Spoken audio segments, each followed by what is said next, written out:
Good morning, everyone. Welcome to your neighborhood Unitarian Universalist congregation. It's good to be here on this bright sunny Sunday morning. My name's Suzanne. I'm the music director here, and I have your announcements. Ongoing activities at Neighborhood. You can check our website calendar for all, but here's a few highlights. Spirit Choir rehearses every Monday night here in our sanctuary from 7 to 9 p.m. If you're interested in joining the choir, talk to me. We have a Pilates class every Wednesday morning at 11 a.m. here in the space. You can talk to me if you're interested in joining Pilates as well. In our neighborhood gallery, which includes these artworks behind our choir, as well as up in the upper gallery, is a show called Coping, COVID Creations.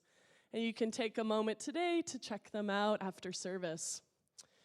And every Friday, Tea with the Minister is offered by Reverend Pat Trudeau at 4 p.m. You can come to chat with her or make an appointment on your own time to see her outside of the 4 p.m. tea time.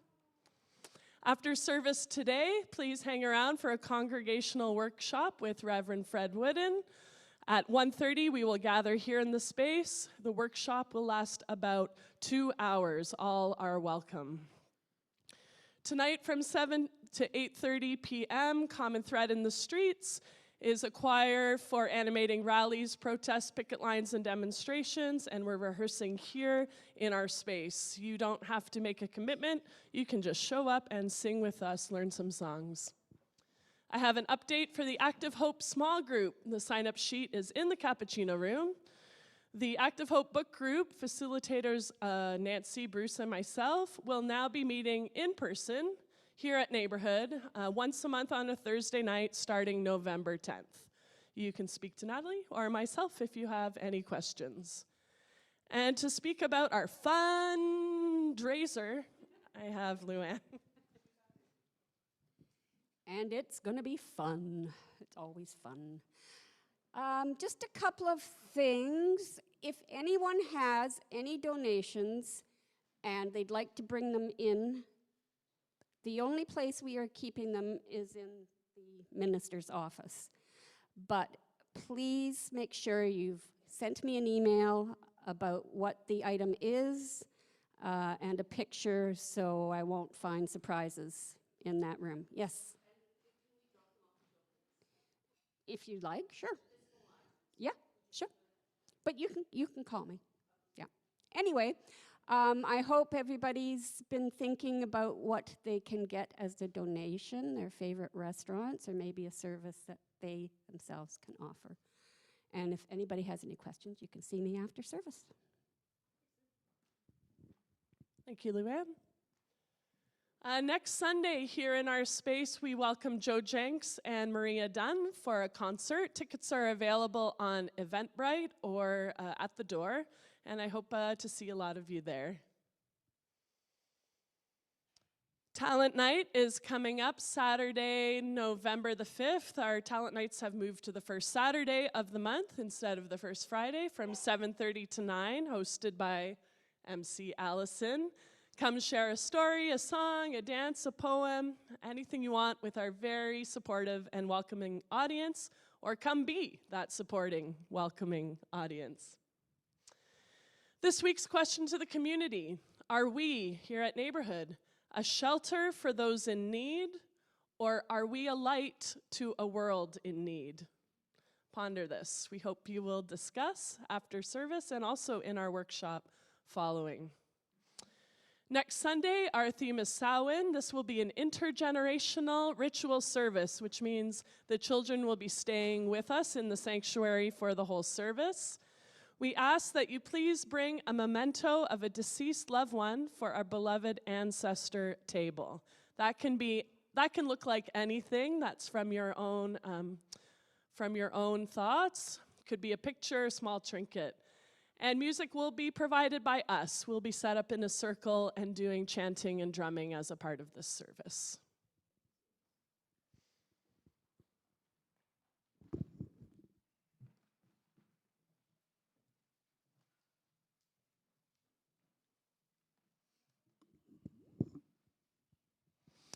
Good morning. And yes, it is a sunny, warm day. What a beautiful day to be with you all.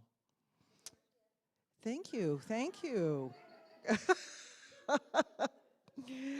And we welcome you all to our Neighborhood Unitarian Universalist Congregation service. And thank you for joining us both here in person and, of course, on Zoom as well. My name is Deb Bertizon, and it's my pleasure to be your service weaver for today.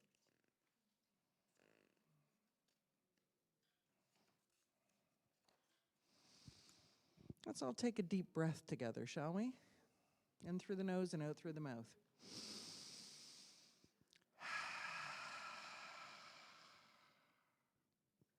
Now we have nowhere else to go, nothing else to do. So let's bring our hearts, minds, spirits, and energy so that they mingle together as one. And as we feel gratitude for being with each other, let's experience that alchemy. This is our threshold moment. Let us enter into sacred space together. Our service begins now. I'd like to call on Dolly to come on up and light our chalice, and please join with us and the choir as we sing as Dolly lights the chalice. Happens.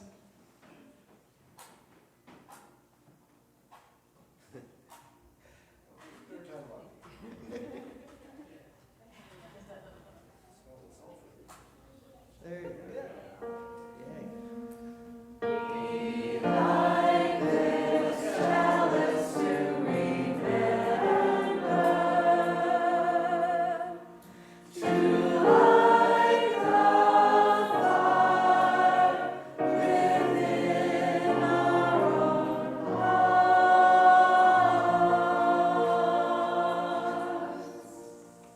Thank you, Dolly.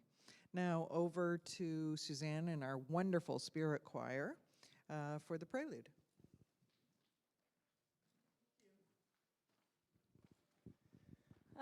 We're opening, as we're discussing who we are and who we are as a community, the music I chose for the service today, I hope reflects many colors in the rainbow of who we are. And the first song we're singing for you today is Will Justice Roll Down, as I celebrate neighborhoods, dedication to social justice. This is a song written by Jason Shelton, Unitarian minister in 2018, and these are his words about the song. This piece is a lament, a cry of frustration and anguish that we have not yet figured out how to cure the hatred and racism which continues to plague our societies. Written on the 50th anniversary of the assassination of Dr. King, I spent time with the speeches King made toward the end of his life as he expanded his work into dismantling militarism and capitalism, which he names as pillars of an unjust society. And I heard him ask, "How long?" while questioning the easy answer, "Not long." What will it take for justice to roll down, finally? Nothing short of the radical fearlessness and depth of relationship that only agape love, the beloved community, can bring about.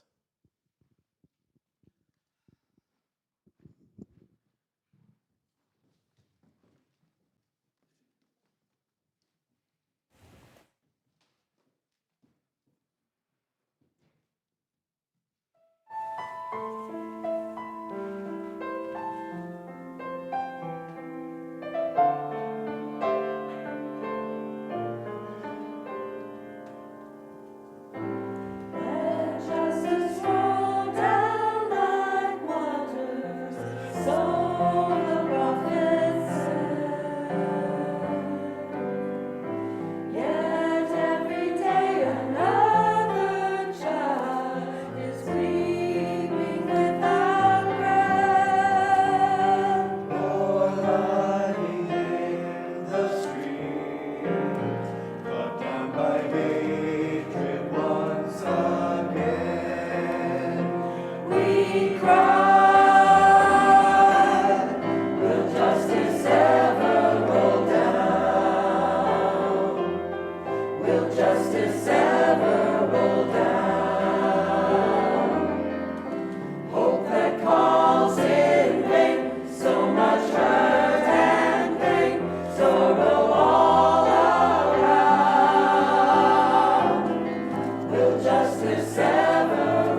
where the dream is shattered by cruel reality. How long till the day when love will rule our hearts again? We cry, will justice ever roll down? Will justice ever roll down?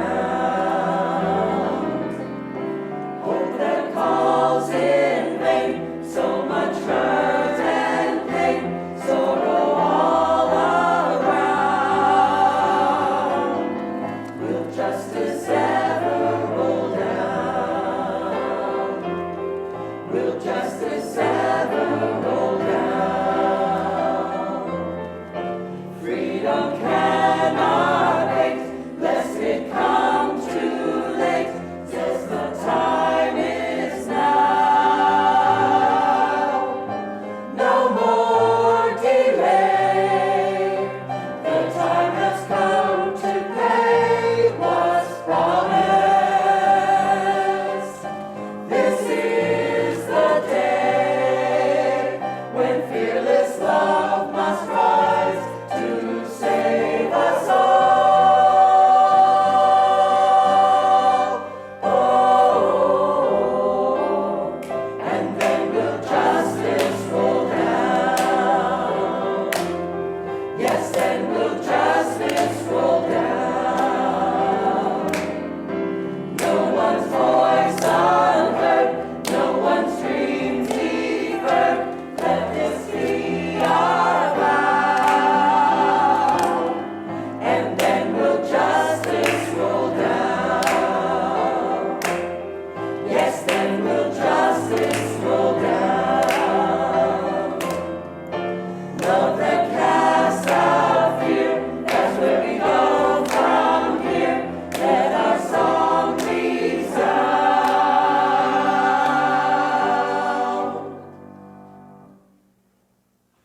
For when our hearts receive our dignity in every living soul, then justice will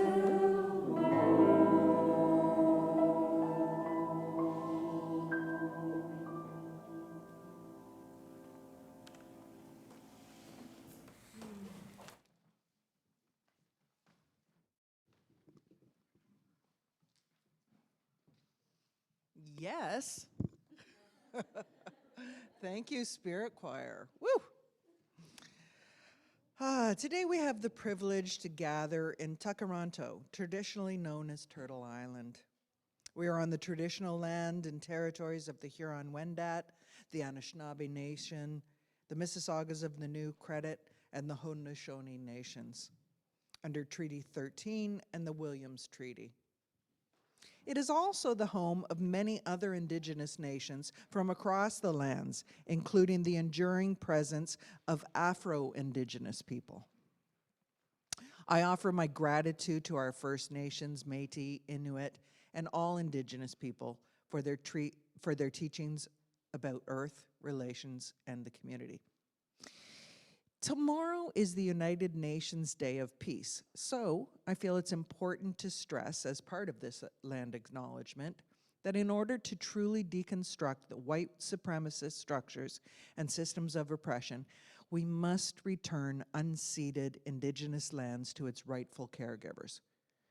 We recognize that Indigenous sovereignty is linked to our collective liberation, and that as settlers, it's paramount that we continue to reflect on ways that we can mobilize and take action in solidarity with Indigenous peoples and communities. Now, allow me to introduce our amazing team for today, beginning with our talented music director, Suzanne Mazares. Woo! And she'll be providing music along with our incredible Spirit Choir. Zoriah Getchell creatively and playfully facilitates our Sunday Child and Caregiver program and will share our story for all ages. There she is. And our calm and steady tech folks today. We have Mike Kosowski on Zoom, and over behind the screen, we have Reece Rogers on AV support. Yeah. Our guest speaker for today is the Reverend Dr. Fred Wooden, who many of us had the opportunity to meet last night. What a pleasure. And he's going to be sharing his handy way of defining ourselves and asking, how are we doing? Now, a little bit of a spoiler alert. You're not going to be able to count on one hand how many times hand references are going to be made in this service today. Here at Neighborhood, we are open to many beliefs and learn from many traditions. We welcome all people to our religious community. If you're visiting us here for the first time, we give a really special welcome to you, and we invite you to stay after service to join us for coffee time. Our services can be different from week to week, so we encourage you to check out several of them, several Sundays, to get a better feel for who we are and what we do. And if you stay after for coffee time, I assure you there will be no shortage of folks who will be happy to tell you more. But in the meantime, for starters, our mission here at Neighborhood is to empower spiritual growth and shared action for the care of the world. Our theme for October is seeking life as sacred. And today we will be exploring the topic of religions you can hold on one hand.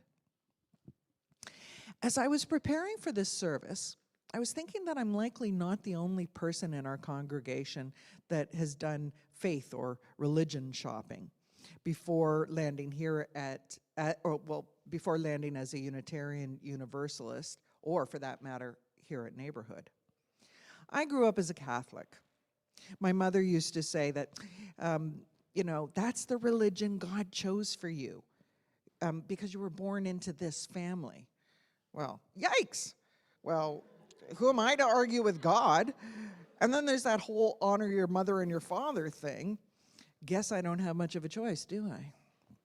Well, Catholicism provided me with my foundational spiritual muscles, a love of ritual, and a place where I could sing at the top of my lungs. It ended up that my mother was mistaken. It just wasn't a good fit for me. So after licking my wounds and recognizing that I no longer had to do as I was told, my search began. I attended different liberal faith communities, such as MCCT, RUA, and the Danforth Jewish Circle. Now, these were all wonderful communities that served me at different points in my life, and the search continued. I put a pause on that window shopping and slowed down the process. This meant that I had to stop and ponder what I really believed in and in what way I wanted to practice, celebrate, and examine these beliefs, both alone and with others. After a break, actually a pretty long one, I started checking out NUUC. And here we are. Well, it felt like a hand in glove. So I thought I'd use a hand reference for you. Just to make you feel welcome there, Rev Fred. So how do I know that NUUC is the right place, community, or faith that's right for me now? Is it a congregation where I can be true to my values? Am I able to both give and receive? Honestly, I don't think that there's a definitive answer to any of these questions. It's fluid, which is why I have to revisit them time and time again. So here are 3 provocative quotes from UU theologian James Luther Adams. First one, an unexamined faith is not worth having, for it can be true only by accident. The second one is meaning has not been finally captured. Nothing is complete, and thus nothing is exempt from criticism. And the last one, A free person does not live by unexamined faith. To do so is to worship an idol whittled out and made into a fetish. Okay, after that, now it's time to greet our neighbors. So after you've greeted a few neighbors in the sanctuary, feel free to look at the back and say hello to some of the folks that are joining us virtually. You'll hear a chime, I believe, run by some of our young people. Take a moment, say hello. Hello, Gail. Hello, Deidre. Hello, Gail. Hi, everybody. Hello. Hello, Hello, Barbara. Hi, John. Susan. Hi, John. Hi, Yvette. Hi, Hi, Secret. Sigrid. Hi. Hi, Yvette. Bill and Julie. Hi, Brenda. Barbara. I Hi, saw Dee. you for 3 seconds. Hello, Barbara.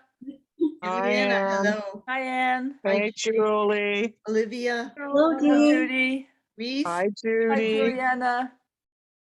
Summerland. I don't know who that is. Hello, Who's Olivia. Mike? Who's that? Orland. Caroline, Sigrid, I'm trying to see on the big screen, but I don't have the speaker there. Because I'm in the classroom.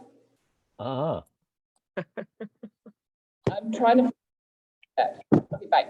Hello, Gord. Hi, Olivia. Thanks for joining us. Hey, Barbara. Good morning. I hope it's sunny where you all are. Well, you can tell, after having that time away and only on Zoom, how people are just thrilled to move around in the sanctuary. It's lovely to see, actually. So now I invite you to join me in reading our opening words, which will now appear on your screen if you're at home, and of course above me.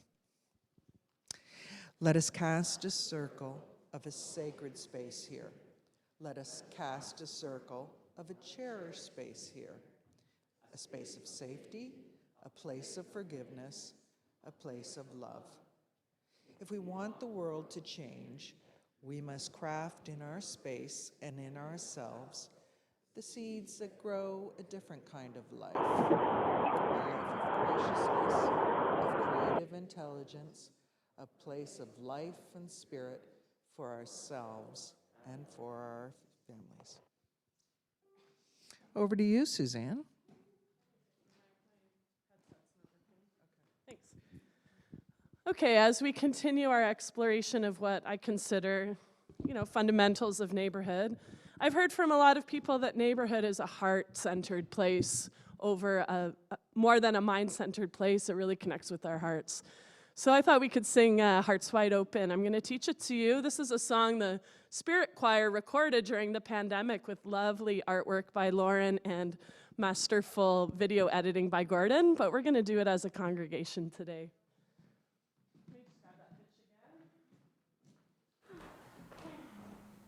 Okay, why don't we rise in spirit as you're able?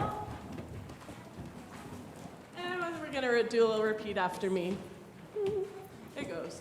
Keep your heart wide open.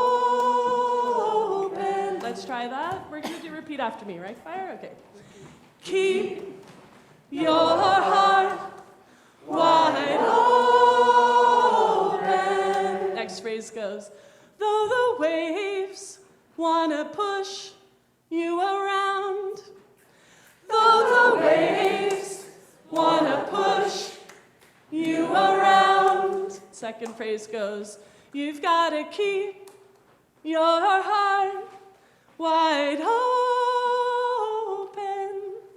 You've got to keep your heart wide open till your faith brings you back to solid ground.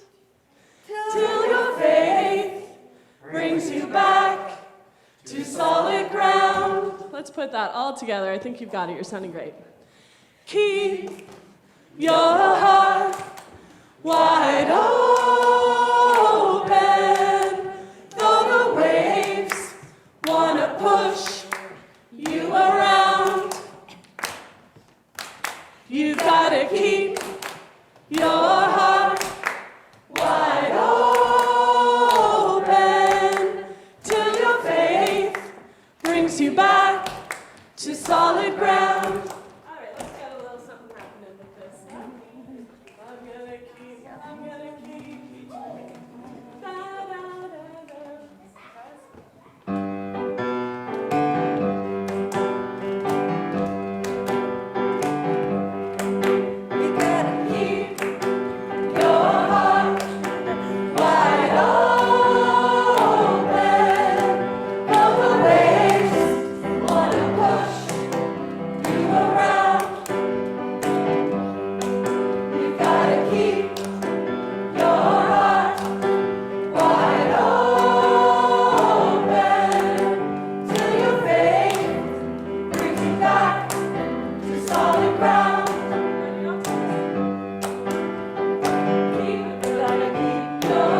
Good morning, everyone.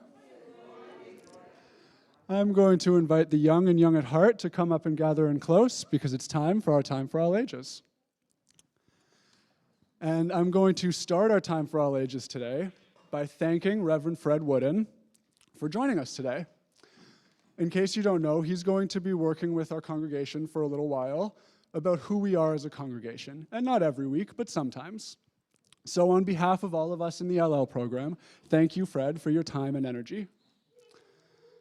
But of course, that's going to be a long process, and it will involve all of us here as well as many of us at home right now.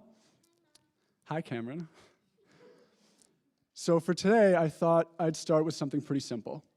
I was thinking about the idea of the title for this service, Religion You Can Hold in One Hand, and I thought, really, that must mean some small piece of spirituality that's easy to remember and hopefully easy to do. I was left thinking of this. Can we get the slide, please, Mike? The Golden Rule, a simple, easy-to-remember idea that at least 13 religions agree with. On this poster, you have Unitarianism, Christianity, and Judaism. Those are the three major religions that are practiced in this building by the different congregations. But there's also 10 other faith groups from all over the world that have their own wording for what the Golden Rule is. So what is the Golden Rule? And if everyone has different wording for it, how can we know that it all means the same? The Golden Rule boils down to treating others the way you want to be treated.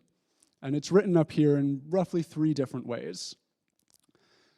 The Islam religion, the Christianity religion, and a few others up there specifically say to treat others the way you want to be treated. That's one way. Judaism, the Baha'i faith, and a few others up there look at the same question from another angle and say, don't do to other people what you wouldn't want done to you. The Unitarian wording up there is our 7th principle, the respect for the interconnected web of existence. And it matches well with the Jainism and the native spirituality up there, which all talks about the entire world and how that treatment should extend to all beings and not just people. So here's a question. Who here wants to be treated kindly? You can raise your hands. Pretty much everybody. Who here wants to be treated respectfully? You can raise your hands again. See, I think that everybody wants to be treated kindly and respectfully. And so if everybody in the world simply followed this golden rule and treated people with the kindness and the respect that they want, then wouldn't everyone get treated with kindness? Wouldn't everyone get treated with respect? Wouldn't the animals and the earth? What do you think we could do in that kind of world? Do you have any ideas? We'd work together all the time, and we'd have teams that had dogs and people and fish and birds in it, and we'd all discuss what we needed to do together. Brilliant. I love that idea. Do you think we could heal the planet? Do you think we could heal ourselves? Yes. I think we could do just about anything. And that's why I do my very best. Anything. If we all work together, why not? Even make a rainbow. Yep. That's why I do my very best to follow this rule all the time and treat everyone with the kindness and respect that I want for myself. So what about you? Does that make sense to you the way it does to me? Yeah. Yeah? Do you think maybe you can follow that rule in the future? Maybe? We can try. All we ask is that we try. Yeah. Now, before we go back into our program, I just wanted to tell one more thing to you. You know how we have our song afterwards, Children Walk in the Spirit? Well, we've decided that the wording of that is a little bit ableist. Not everybody can walk. So we've decided to change the wording to Children Grow in the Spirit. And you'll see that on the slide starting today. So for now, let's go start our program. Grow in the Spirit.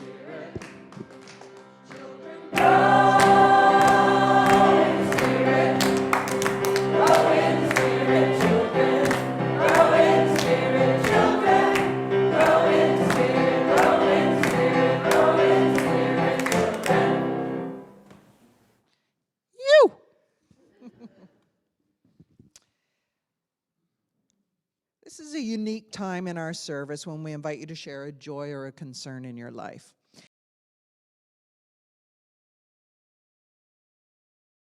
We light this final candle for all the joys and concerns that remain unspoken and yet burn with emotion in our hearts.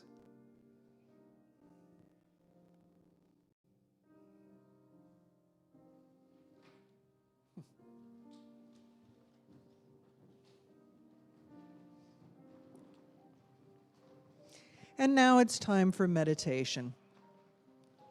So I invite you to settle in, finding a comfortable position in your chair, feet on the floor, legs uncrossed, sitting in an upright yet a relaxed position.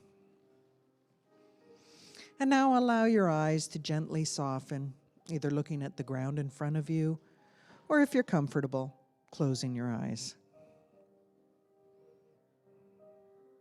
Now you're going to hear the pitter-patter, or you probably just heard the pitter-patter, of our spirit choir moving quietly to the balcony. But instead of focusing on that sound, begin focusing on your body being supported by your chair. Be aware of your spine, how each vertebra is stacked one on top of the other, all the way from your sacrum to your skull.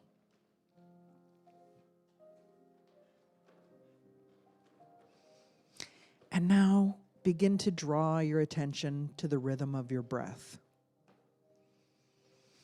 Find that place in your body where you experience your breath most. It might be your belly, your throat, your nose, wherever it might be. Pay attention to the rise and the fall of this area as it becomes synchronized with your breathing. Feeling the expansion on the inhale and the contraction on the exhale.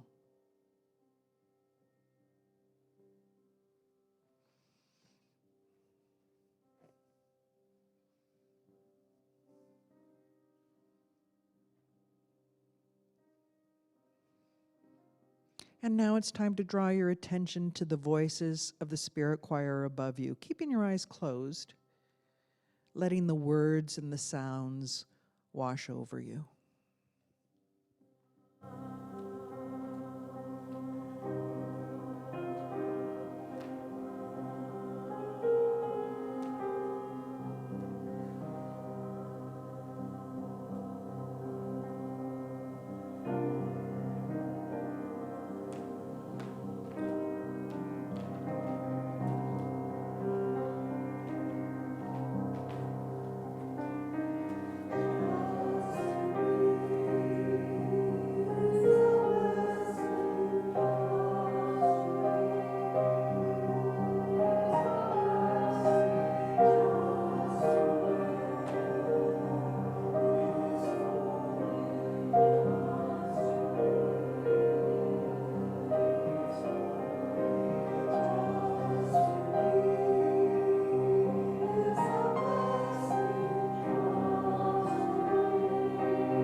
Open your eyes and bring your attention back to the room where we're physically present.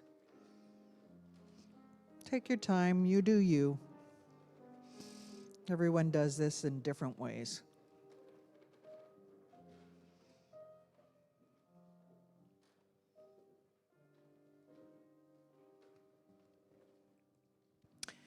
And now it's my pleasure to introduce our guest speaker for today. Rev Fred is a mostly retired UU clergy person who has served small and large, rural and urban, southern and northern UU and non-UU congregations since he was ordained in 1980. He also grew up as a UU, experiencing 4 other UU congregations along the way.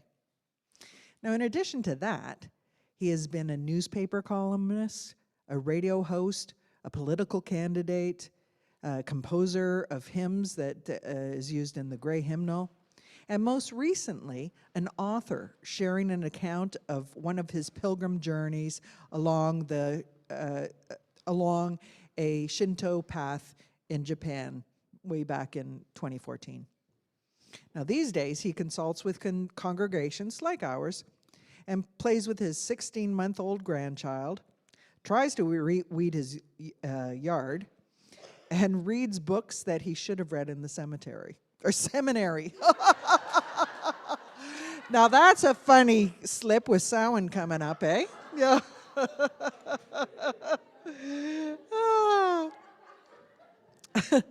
He's also completed 2 additional publications, and they're readily available on Amazon. So as I hand it over, let's give him a big hand and a warm welcome, Rev Fred. Certainly.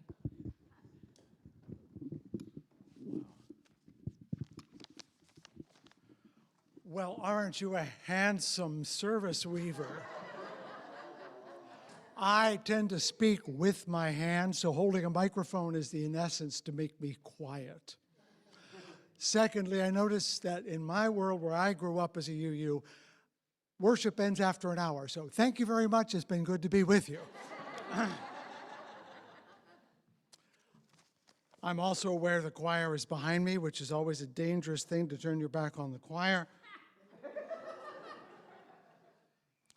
And I promise, though I will take more time than you probably want, you will want to have heard everything I say. Next, you're a congregation of the heart. I'm not. And a little bit like you throw a few grains of cayenne pepper in your bechamel or your hollandaise to give it a little edge, I'm here to bring a little intellect to put an edge on your wonderful heart. This is not criticism or judgment. It's, shall we say, the balsamic vinegar that occasionally needs to be dropped into the olive oil. A story. Everything was on track. Easter Sunday 2020, that was going to be my last Sunday. I had built up to it for no less than 4 years of planning for my retirement. There was going to be a reception. There would be cake. 40 years in service to several congregations, 15 of them at that last church. I felt a sense of completion. As I flew home from my last clergy retreat in Los Angeles, it was late February, and the news was talking about a virus that was spreading rapidly. 2 weeks later, everything was different. I wager that every one of us has a story like that to tell. Everything was fine until it wasn't. And suddenly we had to negotiate every part of our lives again. While some parts of life have begun to resume some features we remember from before BC, before COVID, there is still a lingering sense that it could still invade our lives at any moment. Not just the virus, though, which has changed so many times and will yet again. But looking back, lots of things have changed in a very big hurry. While I did retire from that church, I took a position as an interim minister, a totally different world. And instead of being in the Great Lakes, where I'd been for 15 years, I was suddenly in Phoenix, Arizona. My life changed in other ways. I became a grandfather. Wonderful. And that's also a sure sign that I am guaranteed to be old demographically. That happened in 2020. Early 21. At the end of 21, my wife was diagnosed with breast cancer. In the midst of that and the grandparenting, we on the state side watched a group of people try to take down our government. And while that didn't happen, it rightfully terrified all of those of good heart and good mind. You, here north of the border, or in my case, east of the border, since I live in West Michigan and I go due east to get to y'all, you are dealing with other changes. And I mean you, this community, planned and unplanned. Each of you has seen personal and collective repercussions of COVID, of the craziness that is below your border, effects that ripple beyond your capacity to grasp, much less control. You went over your period of time from a new congregation to an established one with a founding minister who has now retired from one space to another. You have been through changes plenty without COVID to add to it. We might also add that at this moment, the disruptions of the invasion of Ukraine, the evident increase in climate impacts, the revelations on both sides of the border of persistent racial injustice, these things have become indisputable and somehow overwhelming. Now, that all sounds pretty grim, I know, but I have some good news. This is not the first time we've had to deal with this stuff. Sadly, human history has done this before, and the good news is we made it. The bad news is we never know exactly how we're going to make it. Ministers come and ministers go. Buildings come and buildings go. So my first message this morning is that this in-between time is really very typical. It is the non-in-between times that are relatively rare. When you think about it, our lives are always being poked around and pushed. But that's why I'm here. At the invitation of your board, I'm here to tell you that it's okay to be uncertain, that it's okay to be unsure, that it's okay not to know where you're going, and in fact, that is the wisest place you could possibly be. My task is to provide you this weekend and another one with some perspectives born of my own experience of going through times like these in my life, because we individual clergy, we go through in-between times when we say goodbye to one congregation and move to another. When we, like everyone else in the world, get married or get divorced, have children, watch them leave. I've had to move my household, lock, stock, and barrel, 12 times in 30 or 40 years. Talk about dealing with change. So I want to share with you some insights now and in the time we will spend after. The first insight comes from Susan Beaumont, who is a church consultant with whom I've worked personally and whose book, How to Lead When You Don't Know Where You're Going, is, I believe, the best guide I've ever seen, because I never knew where I was going, even in the best of times. It is an excellent resource for all of you as well. That certainly means those times between clergy, as you are, but it's also those times when the culture around us is shifting so rapidly, we don't know what will go next and what will replace it. She calls these liminal times, when what was is no longer and what will be has yet to appear, and everything is fluid.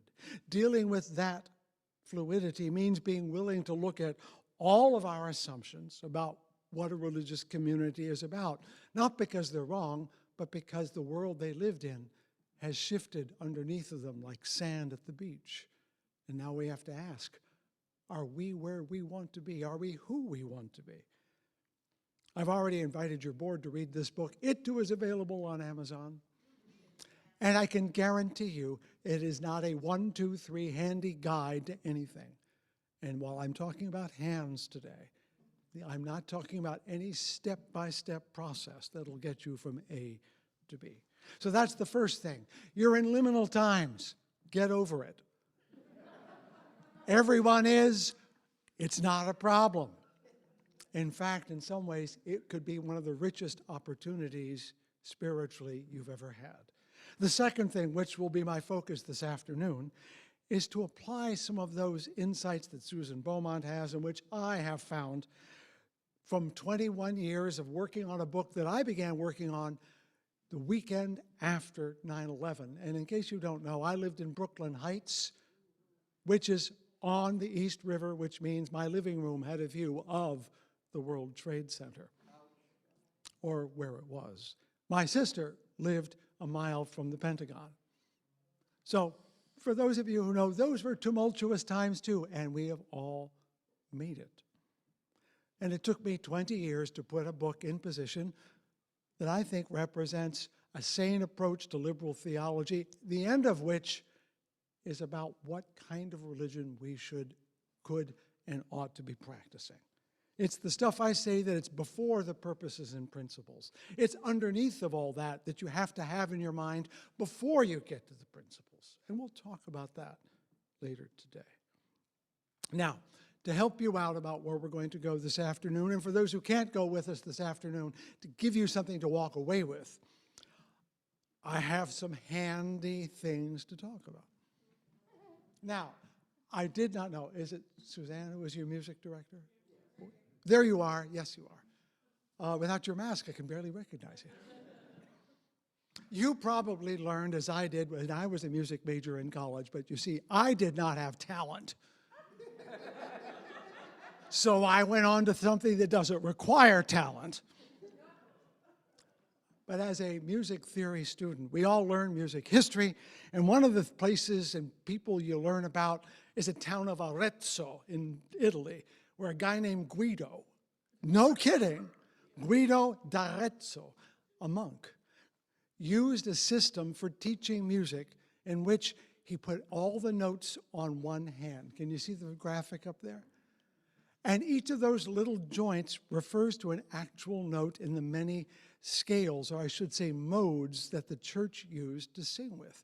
And this way, people who couldn't read music could point to the notes like this, and they would learn the melodies and the scales and what were called modes that they were using.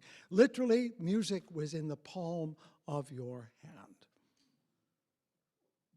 I'm hoping to do a much simpler version of that for you, and I'm calling it liberal religion because I want to let you in on a secret. We're not the only ones on this block. There are liberal Jews and liberal Muslims and liberal Christians. There are liberal Baha'is. There are liberal non-religious people who nonetheless share values that we have, but they don't use the words we use. And so I want you to get over the fact that you are the only ones doing this. We are not alone. And what's more, we share more with some communities than perhaps we acknowledge. So let me move on, and we've got rid of that little slide so that you can look at me again. Here you go. There are 5 criteria or premises upon which liberal religion depends. There are 4 disciplines we practice as a community. There are 3 missions we are pursuing, 2 beliefs and 1 hope. 5 criteria, 4 disciplines, 3 missions, 2 beliefs, and 1 hope.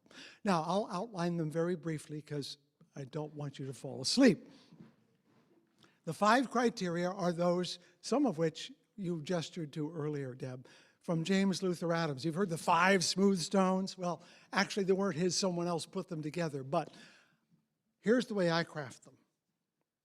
Revelation, which means truth, is not limited to religion. We all know that already. That's so basic that you wouldn't have to mention it, except that in other religions, that's where the truth stops. We let it go. And in fact, we go further and say there's truth all over the place, and it keeps happening. which means we have to be ready to receive it from whichever angle it approaches, from within, from without, from around, from behind, from above and below. Because of that, we believe in democracy and religion. How are they connected? Well, each of us is capable of discerning the truth. We're also capable of getting it wrong. But if every voice is able to speak, more truth gets into the room, wouldn't you say? Democracy is opening the doors to the possibilities of truth wherever they come from, because each of us is a vehicle and a vessel of truth. Now, again, you may not be right, which is why we have discourses, which is why we argue, which is why we have groups, because we need to compare and contrast our different experiences of the truth so that we can come to a fuller perspective of its wholeness. So, there is revelation happening everywhere. We need democracy in order to find it. Third premise, we need to behave in a loving way toward those around us. Why? Well, Z told us. But there's another reason. If we don't treat every person as a vessel of truth, as a voice of revelation, we will diminish them and illuminate and uplift ourselves. Suddenly, we're no longer talking about a truth, but my truth is better than your truth. My truth is truthier than your truth. And your truth is falser than anybody else's truth. So we have to respect the one speaking, care about their voice, to hear what they have to say. And that's loving action. Respect is love in person. Or as Cornel West says, justice is love seen in public. So democracy is the expression of care toward every person, because every person has something that needs to be said and heard. Fourth premise, we have a belief, a faith. Faith, by the way, is not a religious word. It means trust. We have faith in the possibility of justice. Now, we like to talk about justice all the time. Why am I talking about the possibility of justice? Because even though we talk about truth all the time, we get it wrong often as well. In the Christian world, we call this sin. And while we don't believe in sin, I guarantee none of us are good enough to be above being wrong. So the possibility of justice says we can be better than we are, and we can never be less than who we are now. We have to get better. Though seeking justice is an essential function of liberal religion, it must be in a creative, loving, and democratic relationship with those other three things. Otherwise, we get fanatics, zealots, people who say, my justice is more just than your justice, and you must agree with my justice, which violates the principle of loving your other person, doesn't it? So the possibility of justice keeps us open to ideas of justice we have yet to conceive. 40 years ago, the notion that there were trans people and they were being treated badly was absent from most people in the world.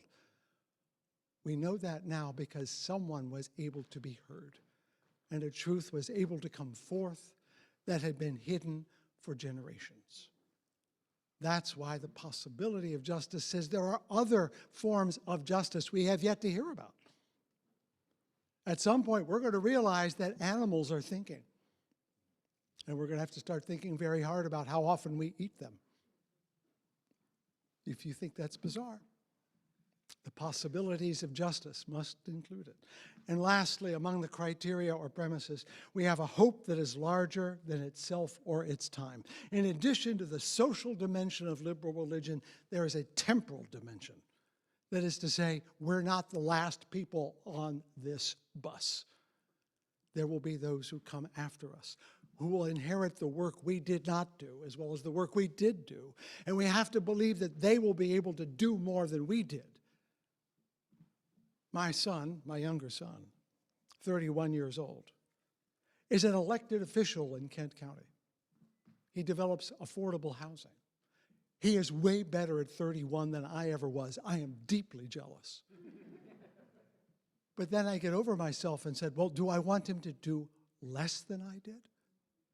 Do I want the world to be lesser than when I arrived? No, I want him to be better than me. I want him, I want my other son, I want my grandson, I want any other grandchildren to be better than they are. That's what hope beyond the moment means. A willingness to let the future be better than you, and without you knowing how. The great atheist Albert Camus once said, superhuman tasks mean only that it takes more than a lifetime. We have to have a hope that is larger than our own lifetimes. We are not the ones who will be the last. Those are the 5 criteria. See how much time I already took?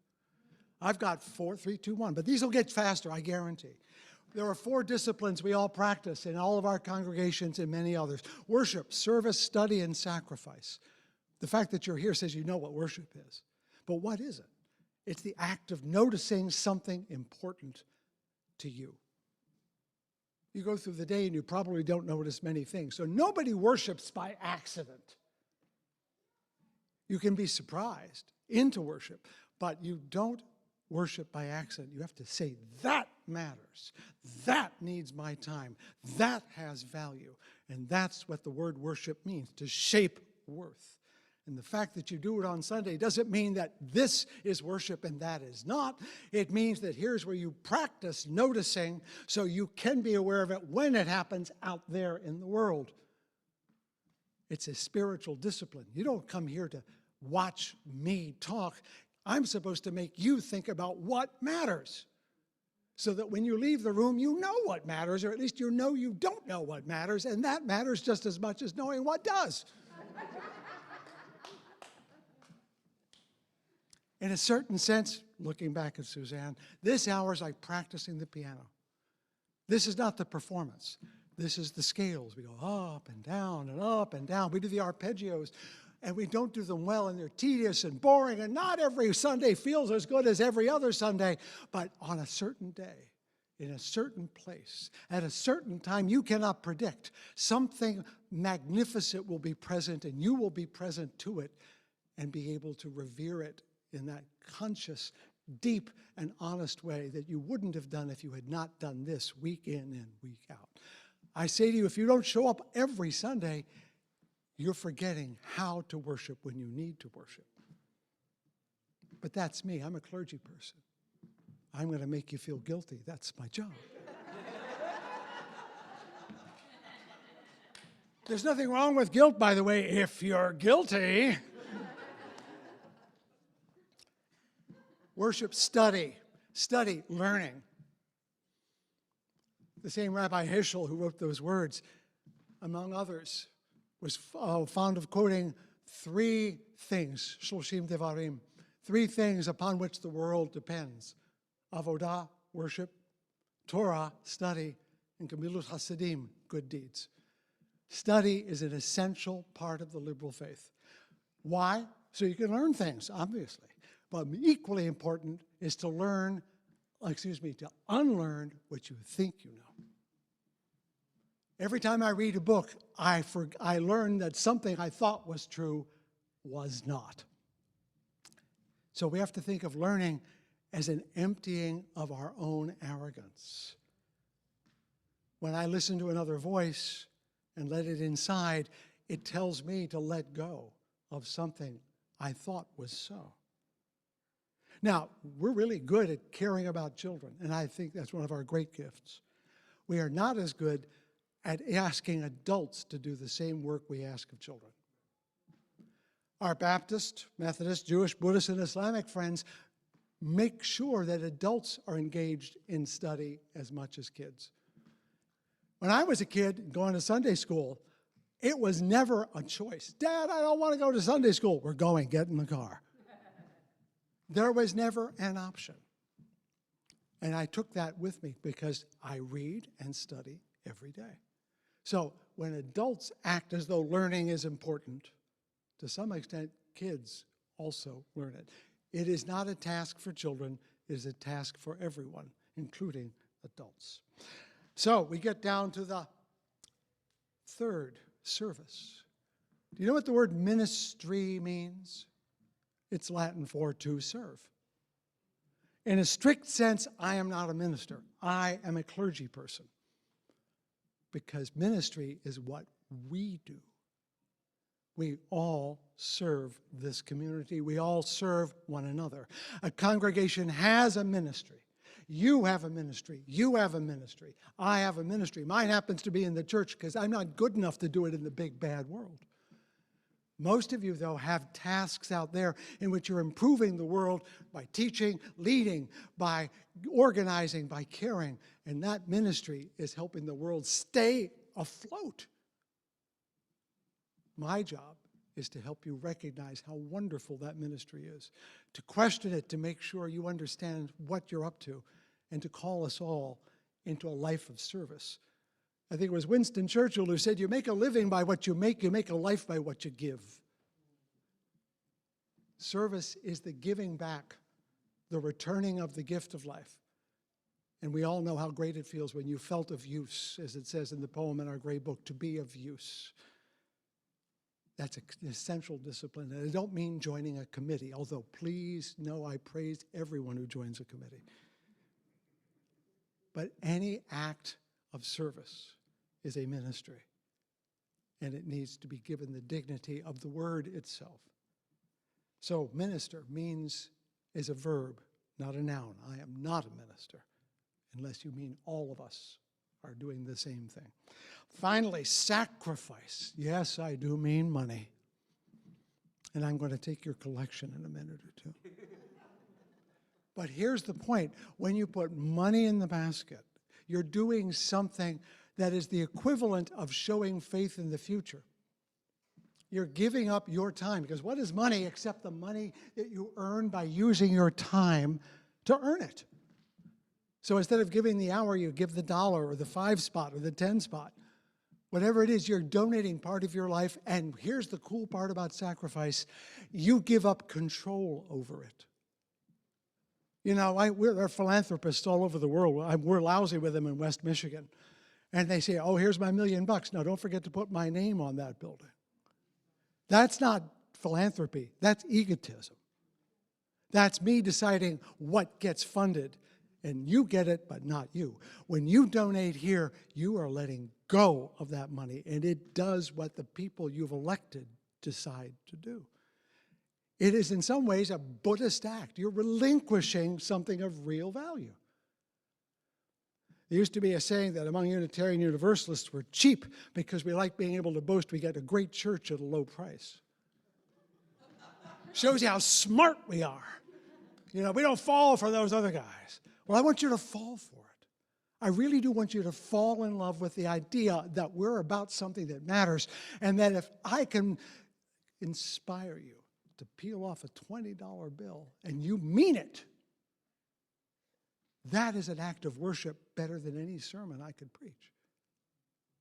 Your sacrifice is your act of worship every Sunday. And what they used to say about computer programs, GIGO, garbage in, garbage out. The less you put in, the less you get out. So why are you holding back? Sacrifice is a holy endeavor. That doesn't mean impoverish yourselves. It means do not think yourself better than the endeavor you're involved in. Be a humble participant. Okay. Those are the 4 disciplines: worship, study, service, and sacrifice. I'm going to try to hustle, but sometimes things are too important. 3 missions. Liberal religion does 3 things. You can do more, but if you don't do these 3 things, you're not doing the job. 1, you're in business to free the mind, to liberate minds. 2, you're in business to grow the soul, not save them, grow them. And 3rd, you're in business to change the world. If you don't understand those things as being your essential identity, you're not doing the liberal religious job. You're just not doing it. So 9 words. You know, this is the only mission statement you really need. Free the mind, grow the soul, change the world. Those are your benchmarks. Are you doing that? And I'll make it easy. I can develop it in 3 words. Liberate, animate, agitate.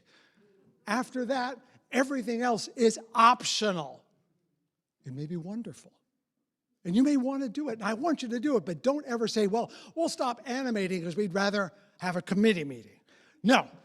Everything you do, budgeting, committees, task forces, choirs, worship, everything is in the business of liberating minds. Who here has learned something they didn't know 20 minutes ago? Who here is saying, yes, I think he's on to something? That's your soul growing. And who here is saying, God bless it, I've got to do something with this church that'll make a difference? That's changing the world. I do it every week. You need to do it all the time. 2 beliefs. We believe there's only one truth. Everything belongs to everything else. There's no truth over here with God in it, no truth over here with Einstein in it.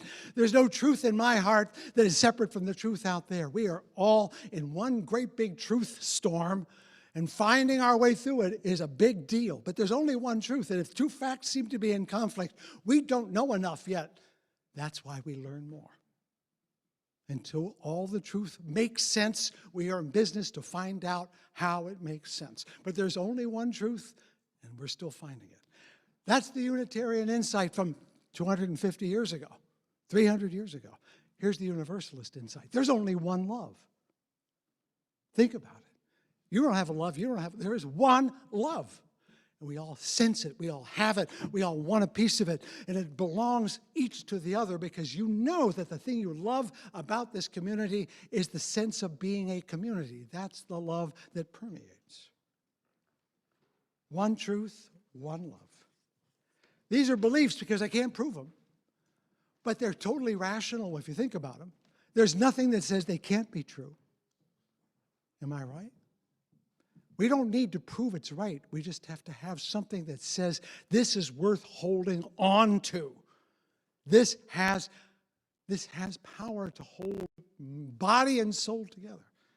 And one last thing, and this is where I tell, hey, Zoriah, bring the kids in. I'm going to use my most difficult word right now. We have one hope in the end, and it's not justice. That's part of it. Our one hope is, oh, you're going to hate this word. You're going to hate it. It's so, oh, darn. Here it is, incarnation. Oh, my God, that's a Christian word. Yes, but they're not the only ones who own it.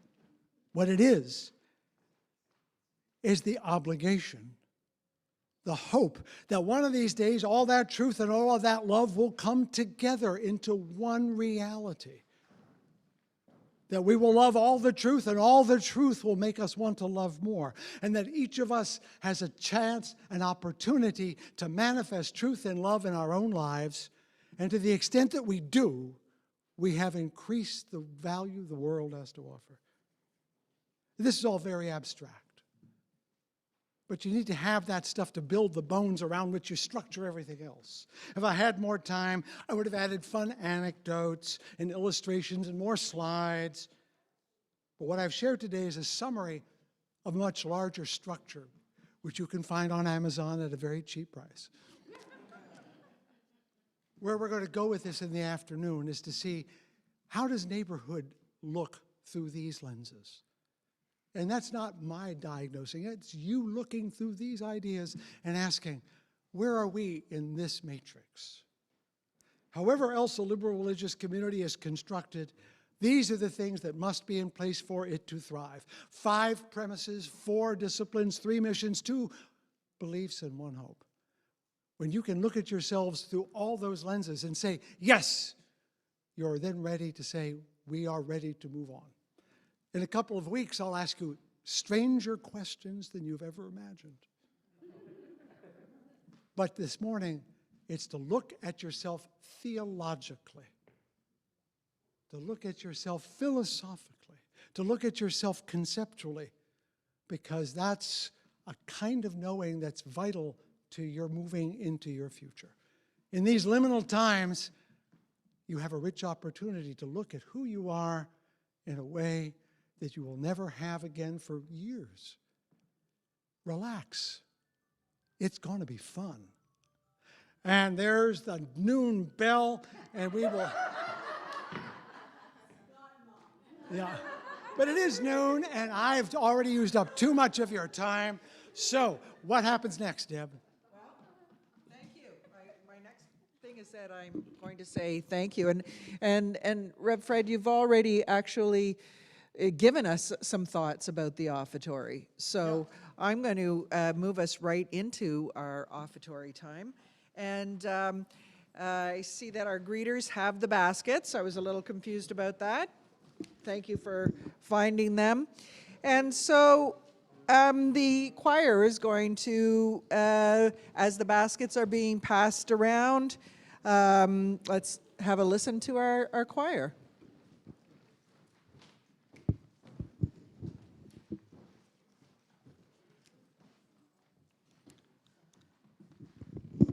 This song is connected by Brian Tate and following up on Rev Fred, just talking about one truth. We are one, both in spirit and in science.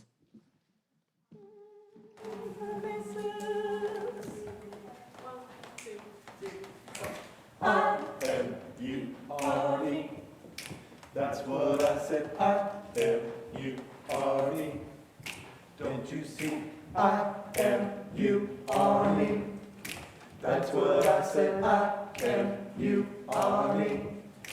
Don't you see? Seems like I'm over here and you're over there, but there is something between us that's greater than air. It seems like I'm over here and you're over there, but there is something between us that's greater than air. It seems like I'm over here and you're over there, but there is something between us that's greater than air. It seems like I'm over here and you're over there, but there is something between us that's greater than air. It seems like I'm over here and you're over there, but there is something between us that's greater than air. It seems like I'm over here and you're over there, but there is something between us that's greater than air. It seems like I am a part of you, you are a part of me, and so together we are one body. I am inside your head, you are inside my heart. We fit together, perfect from the start. I-M-U-R-E. That's what I said. I-M-U-R-E. Don't you It see? seems like I'm over here and you're over there, but there is something between us that's greater than air. It seems like I'm over here and you're over there, but there is something between us that's greater than air. It seems like I'm over here and you're over there, but there is something between us that's greater than air. It seems like I'm over here and you're over there, but there is something between us that's greater than air. I am a part of you, you are a part of me, and so together we are one body. I am inside your head, you are inside my heart. We fit together, perfect from the start. I am a part of you, you are a part of me, and so together we are one body. I am inside your head, you are inside my heart. We fit together, perfect from the start.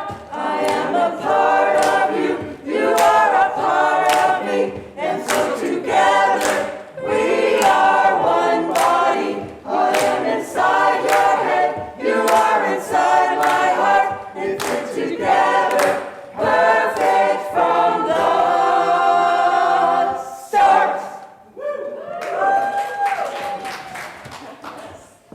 You Spirit Choir.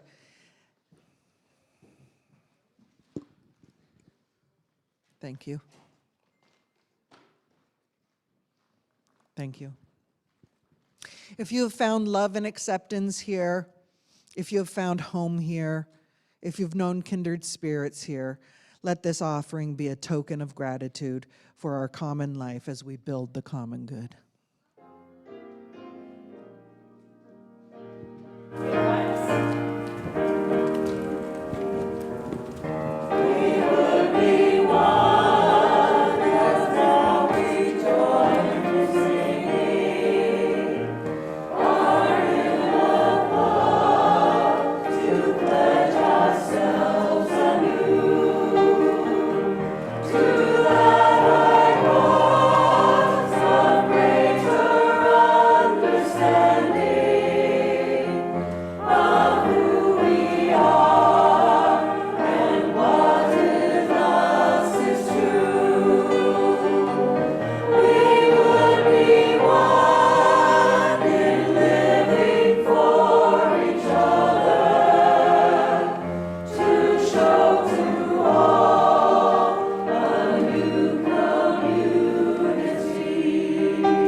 Okay, Dolly, I think it's time to extinguish our chalice. I think it's going to be easier than lighting it.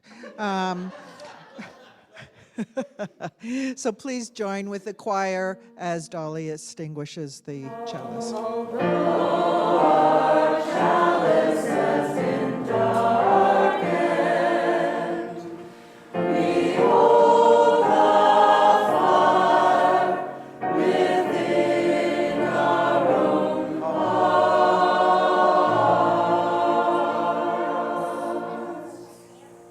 Today, I leave you with this thought from Eastern European scholar and theologian Peter Kosowski, not Peter Marmrick.